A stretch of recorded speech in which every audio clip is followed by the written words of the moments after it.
안녕하세요. 일신사입니다. 저희 채널에는 신박한 사연들이 많이 있으니 많은 분들의 구독 부탁드립니다.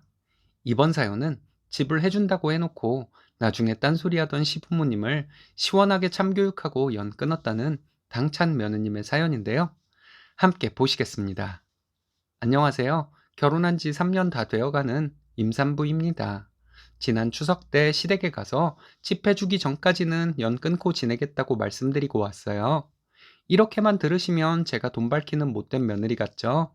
집 해준다고 며느리에게 사기쳐서 마음껏 부려먹으려던 분들이 저희 시부모님이세요. 암튼 시원하게 할 말 다 했고 남편에 대한 의심도 풀려서 이대로 편안하게 살려고 합니다. 남편과 저는 오랜 연애 끝에 결혼했어요. 결혼 전부터 집은 시부모님이 해주신다고 했었는데 우선 둘이 작게 시작하고 아이 생기면 해주신다 했습니다. 남편과 제가 모은 돈으로 투룸 전세 시작했고 돈을 더 모아야 했기 때문에 아이는 나중으로 미루고 있었어요. 결혼하고 3년 동안 시부모님은 애소식 없냐고 스트레스를 참 많이도 주셨습니다. 아이 생기면 집 해주신다는 말씀 덧붙이셨고요. 결혼하고 1년쯤 살다 보니 시부모님은 제가 시댁에서 집안일하는 것을 당연시 여기는 것 같고 시댁 식구들 밥 먹고 있는데 저는 밥도 못 먹고 뭐 더 가져오라고 할까봐 왔다 갔다 하다가 나중에야 밥을 먹고 그랬습니다. 이런 것도 그렇고 명절에 시댁에 꼭 가서 일을 해야 하고 하는 것으로 남편과 많이 싸웠어요. 남편은 그때마다 우리나라 남자가 집하는 것이 이런 이유 때문이라고 하면서 집을 받으려면 이 정도는 해야 한다고 하더군요. 제가 치사해서 집 안 받고 우리 집 먼저 가겠다고 했더니 저보고 생각하는 것이 어리다. 우리 둘이 벌어서 언제 집 장만할래? 집 장만할 돈 모으는 동안 우리 아이가 누리지 못하고 사는 것은 어떻게 생각하냐? 하더군요. 그러면서 남편과 싸우다가 합의를 본 것이 시댁을 먼저 가긴 하되 음식은 남편이 해서 가져가는 것이었습니다. 남편이 음식을 만들고 그 음식을 시댁으로 가져가서 제가 만든 것이라고 했고, 그래서 제가 좀 덜 억울했습니다. 그리고 제가 억울한 마음이 드는 것도 한계가 있었던 게 남편이 집안일도 저보다 더 많이 하고 저희 부모님께도 잘하려고 노력하는 모습 때문이었습니다. 저희는 시댁 문제만 아니면 싸울 일도 없었거든요. 그러다가 임신이 되었는데 시부모님은 집에 대한 언급이 없으셨습니다. 어쩔 수 없이 저희가 집 얘기를 꺼냈는데 너희들이 지금까지 맞벌이해서 돈 많이 모으지 않았냐 하시더군요. 그러면서 하시는 놀라운 말씀이 1,000만 원 정도는 확실히 해줄 수 있고 상황 봐서 되는 대로 도움을 주시겠다고 하셨습니다. 처음에는 남편도 막 화내고 그러더니 자기도 부모님 밉지만 별 수 없다는 식으로 말하길래 저는 이거 사기 결혼이라고 너는 너네 부모님 재정 상태도 몰랐냐고 한통속으로 속인 것이라고 따졌더니 자식이 부모님 돈이 있는지 없는지 어떻게 아느냐면서 자기도 너무 억울하다 했습니다. 저는 이제까지 도움 준 것도 없으면서 해주지도 않을 집으로 생색은 다 내고 시댁에 무슨 날마다 불러서 일 시키고 며느리는 일해야 한다 강요하시면서 일 시키는 것을 당연하다는 듯이 말씀하시고 남편 보고는 쉬고 있으라면서 나만 일하도록 하시고 기념일과 김장날 사람 기분 나쁘게 부려먹고 등등 저는 남편에게 앞으로 시부모님 안 보고 살겠다고 했어요. 남편이 이런 제 심정을 공감해주고 시부모님이 잘못을 인정만 하신다면 제가 이렇게 독하게 마음을 먹지는 않았을 거예요. 남편은 부모가 집 안 해줬다고 얼굴 안 보고 살 수 있는 거냐고 따지더군요. 저를 무슨 돈이나 밝히는 사람 취급을 하면서요. 이게 집을 안 해줘서 그런 것이냐고, 집 해줄 형편이 안 되면 속이지를 말고 요구하거나 바라는 것이라도 없어야 했다고, 명절도 번갈아 가면서 갔을 것인데 그렇게 하지 못했다고 쉴 새 없이 쏘아붙였습니다. 남편은 그래도 부모는 부모라고 자기가 더 잘하겠다고 하는데 전혀 마음이 풀리지 않았어요. 솔직히 말해서 시부모님은 대화가 안 통하고 나를 하나의 인격체로 대해주지도 않아서 집이고 뭐고 필요 없으니 안 보고 살기를 바랬다고 뭔가 결정적인 큰 사건이 없었을 뿐이고 시부모님이 말을 바꾼 것을 계기로 폭발을 하게 된 것이라고 남편에게 말했습니다. 남편에게 이 얘기도 했어요. 나중에 아프고 병들면 맨날 저에게 네가 모셔야 한다는 소리 지긋지긋했다고요. 아들과 딸이 있는데 무슨 걱정이냐고 했더니 며느리가 모셔야지 아들, 딸이 여기서 왜 나오냐고 하시더군요. 출가 외인, 너는 땡씨 집안 사람, 땡씨 집 귀신. 친정과 화장실은 멀어야 한다 등등 이런 말씀하시는 꽉 막힌 분들이세요. 그건 옛날에 남자가 다 해오고 여자는 몸만 올 때 있던 일이라고 말씀을 드려도 결국 끝에 가서는 그래도 하지만을 붙여서 아무리 시대가 바뀌었어도 그런 게 아니라던 분들이십니다. 어른들 말이 틀린 것 하나 없다고 하시면서 대화할수록 스트레스만 받았어요. 시부모님은 저와 대화를 하자는 것이 아니라 저에게 세뇌를 시키려고 하셨던 것이었죠.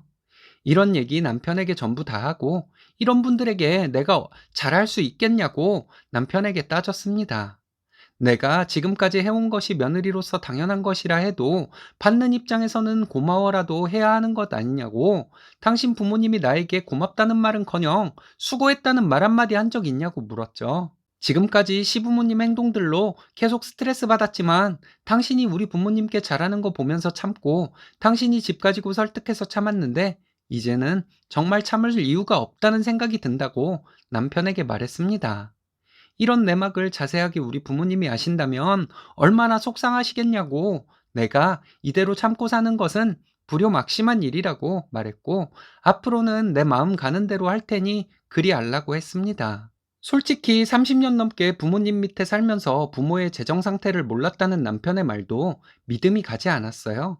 남편이 진짜 몰랐는지 시부모님과 남편의 짜고 치는 고스톱이었는지도 궁금했고요.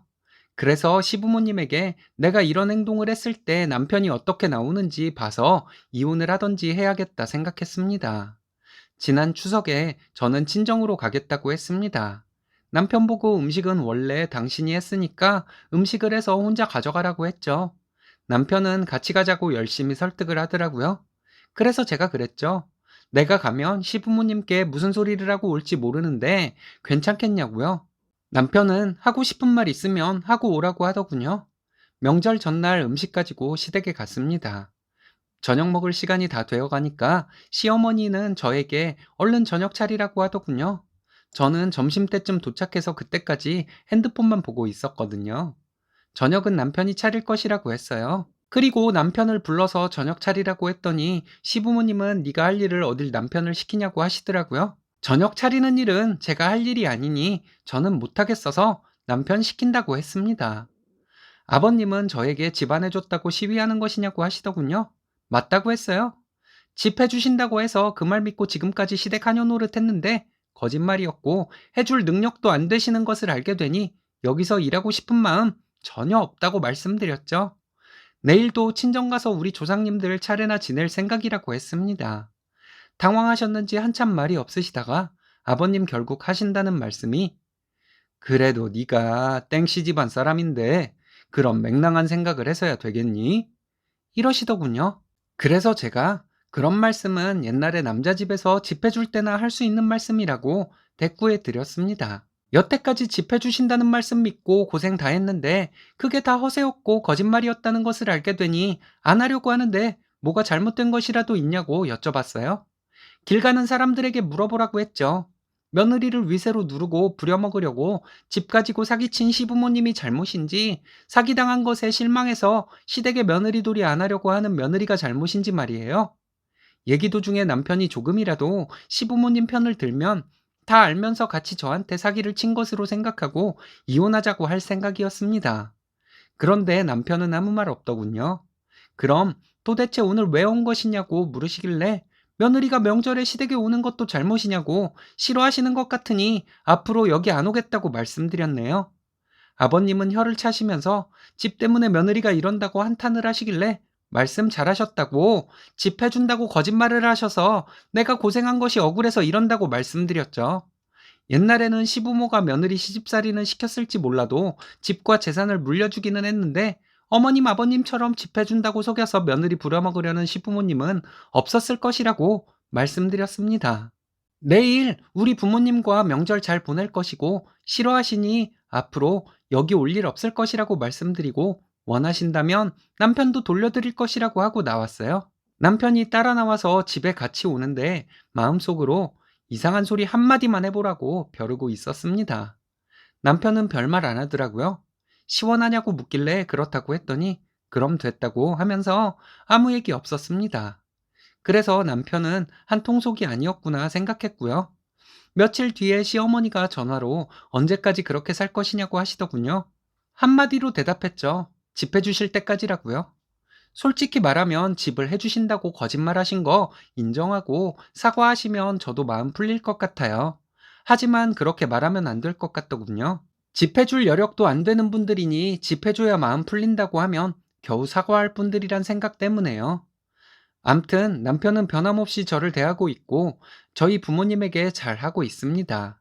근데 저희 부모님도 남편에게 잘하고 계신 것이고 시부모님은 저에게 거짓말을 하면서 조종하려 하셨으니 남편과 저는 입장이 다르다고 생각해요. 남편은 친정에 그렇게 하는데 너는 시댁에 왜 그러냐고 따질 수 없는 문제라 생각해요. 시부모님에게 못해서 아쉬운 말도 없고 시댁과 부딪힐 일도 없으니 마음이 편하기만 합니다. 시원하게 잘하셨네요. 말이 달라지는 사람들은 자기들이 무슨 말을 했는지도 모르더라고요. 시부모님은 쓴인 인물 우습게 보고 속이고 마음대로 부려먹으려다 된통 당했네요.